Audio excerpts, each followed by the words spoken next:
my doctorate in biochemistry, Cleopas, that I found that, you know what, I have an eye for detail.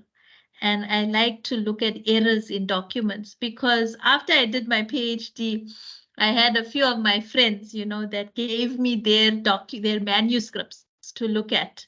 And because they said, no, you know, they don't have time to look for an editor. Can I step in? And I was able to look at their manuscripts and highlight the typographical and the grammatical errors in those documents. And even over and beyond, I looked at technical editing, you know, the way they structure their sentences. I improved that, because it could have been done better. And I think this passion for looking, an eye for detail, an eye for looking at what's wrong in a document, and just coaching students, you know, not only on editing, but actually to put their thesis together. You know, there's so many students out there that are so helpless because their supervisors are not doing the job that they're supposed to do. They're too busy to help their students. And I find that really heart sore, you know, coming from an academic background. And it's a passion of mine to help these students to get to that stage where they have a polished dissertation that they can submit to examiners, because I've been there and I know what examiners are looking for to get to that point.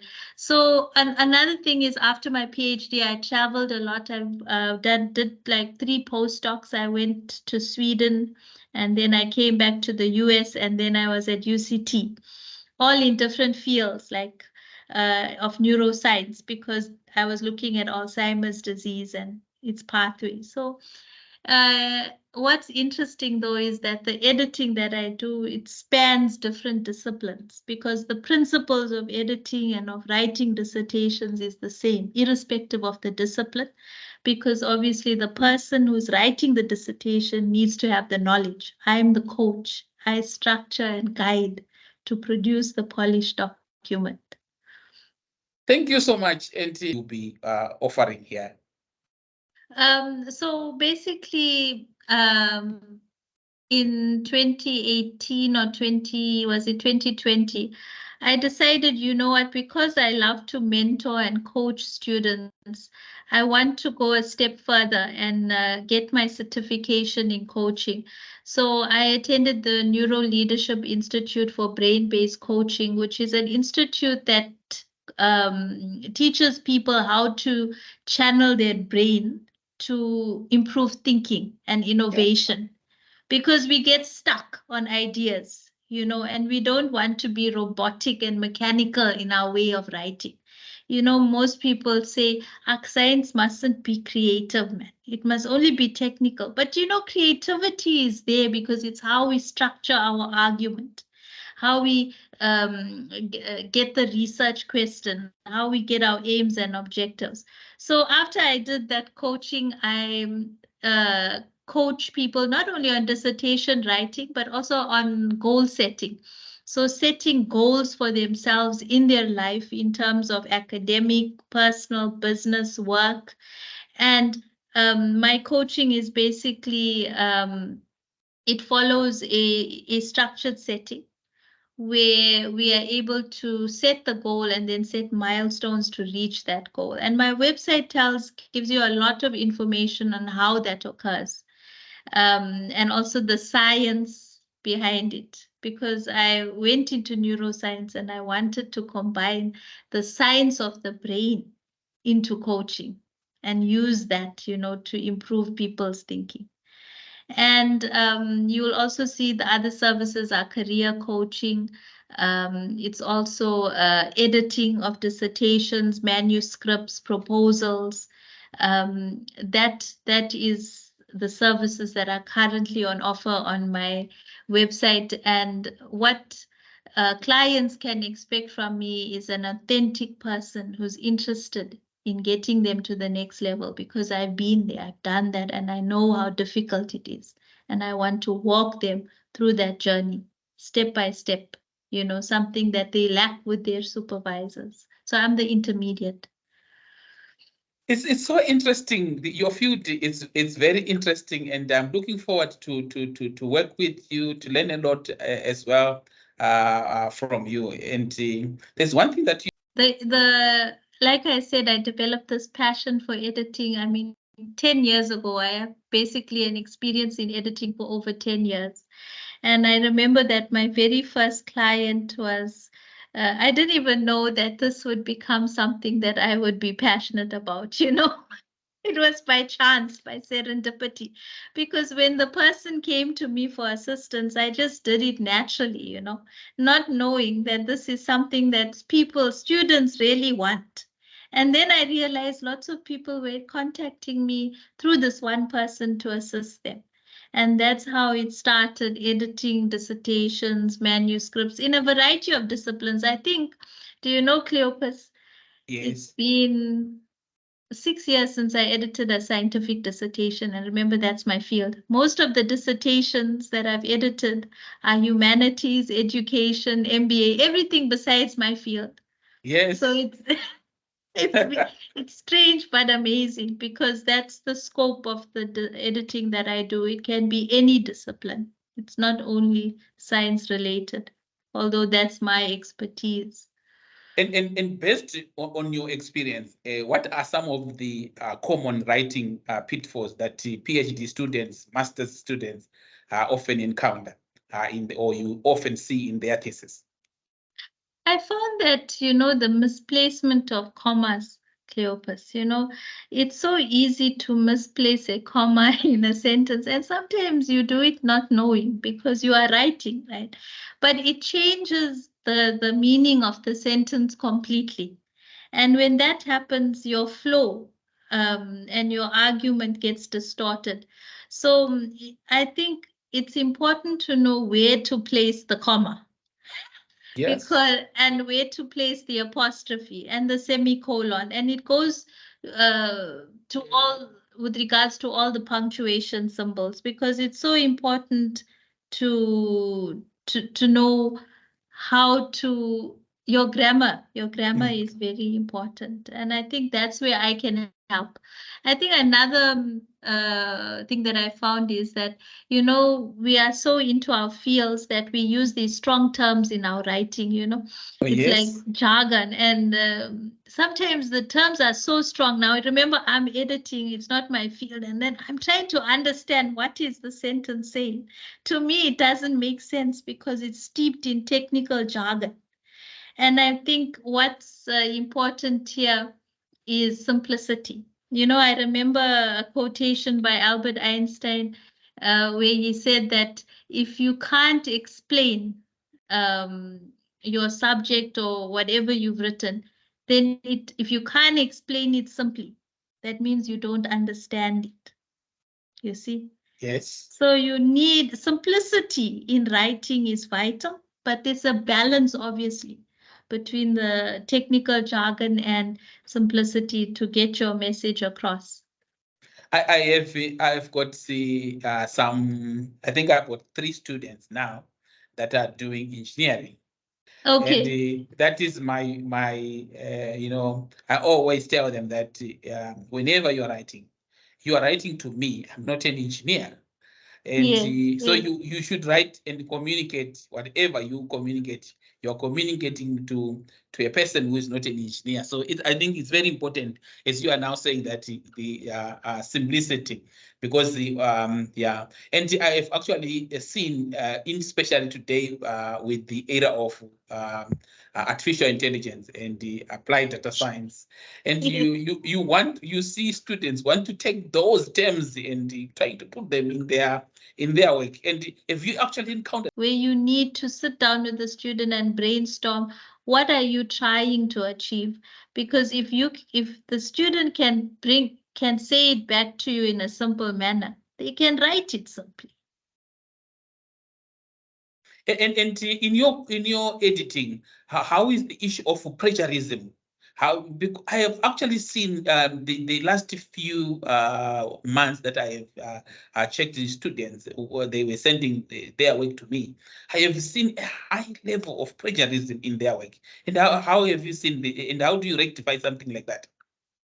So I think it's, students who are first and foremost, the gap there is that students do not know how to reference properly and don't know where to reference. So sometimes they write a whole paragraph and they've tried to put it in their own words and they put the citation maybe at the end of the paragraph. But sometimes you can't only put it at the end of the paragraph because the idea is taken from someone else. So maybe a few sentences in that paragraph require that citation. Because if you don't cite, then you are guilty of plagiarism. And what rectifies it basically is putting it through these plagiarism software. I always encourage my students to do that, like Turnitin and other softwares so that they can know, like, before submitting it, this is the degree of plagiarism. I need to go back and rework it. And that's where they come to me and say, how can I put the sentence in a different way? Restructuring. That's where technical editing comes into play. Oh, that's interesting. That's interesting. And how do you approach the organization of chapters and sections? Cleopas, I think, first of all, it's good to identify your research question. You need to first look at your research question and then your aim. Your aim is actually answering that research question. And for your objectives, identifying your objectives, which are actually in science, it's actually the methods that you're going to use to achieve that aim, which indirectly answers the research question. So it's important, four things: your title, your research question, your aim, your objectives, and then your chapters. What is each chapter going to be about? Chapter 1 to chapter 5. Like, for example, chapter 1 is normally your literature review. And then under each chapter, you're going to highlight the main points. Like for chapter 1, which is your literature review, you basically look at it broadly. It's called a funnel approach. You go broad and then you narrow it down to your research question. But simply put, an outline works best. Start from an outline, main points and subheadings under each chapter, and then go from there into the literature to fill in the gaps. Wow, that's interesting. That's interesting. And yes, you can go ahead. I think also what's also important is creating an outline, but citation and referencing. You need to look at the guidelines that the university provides. In terms of referencing, like what is it, Harvard referencing, APA referencing, and use that guideline to actually reference appropriately. And how do you make the thesis much engaging? Or have you, or let me put it that as a student are writing, do you think that they are achieving that level of making their work engaging, making their work very interesting? You as an editor, when you get the work, are you enjoying reading these theses, most of these theses, or you are saying, oh, there's a lot of work to do? I think what actually, sometimes there's too much writing in a thesis, and that can actually make the eyes very tired, especially when examiners are looking at your thesis. And normally this is in your discussion or your results section. So it's sometimes nice to make the thesis visually appealing, create more graphs, create more titles, put a nice picture there to explain the mechanism. What I also found is that there's no logical flow in the thesis, and that if you don't know, now you're in a forest, you lost, you can't find the path. So it's so important. I call it linking sentences. You need to have a sentence that will state in one sentence what the next paragraph is going to be all about. And that will link one paragraph to the next and eventually one chapter to the next. If you follow that, it's called linking sentences after each paragraph. And that creates that flow and that logic, that coherency, clarity, which is so important. So I notice that a lot. Sometimes it can get very boring reading a thesis with too much words, and especially if you get lost in it. Interesting. And tell us, you talked about examiners. From the editing perspective, what does examiners look? So examiners look for, first of all, obviously it will be grammatical errors, your punctuation, where you put your commas, semicolons, etc., and other punctuation marks. Secondly, they are looking at your citation, your referencing, which is very important, how you reference. And thirdly, they're also looking at how you structure your sentences. So it must be clear, it must be to the point, but at the same time, it must remember they are subject matter experts in the field. So it must, you have to be balanced between, like I said earlier, the technical Yes. terms and the simplicity.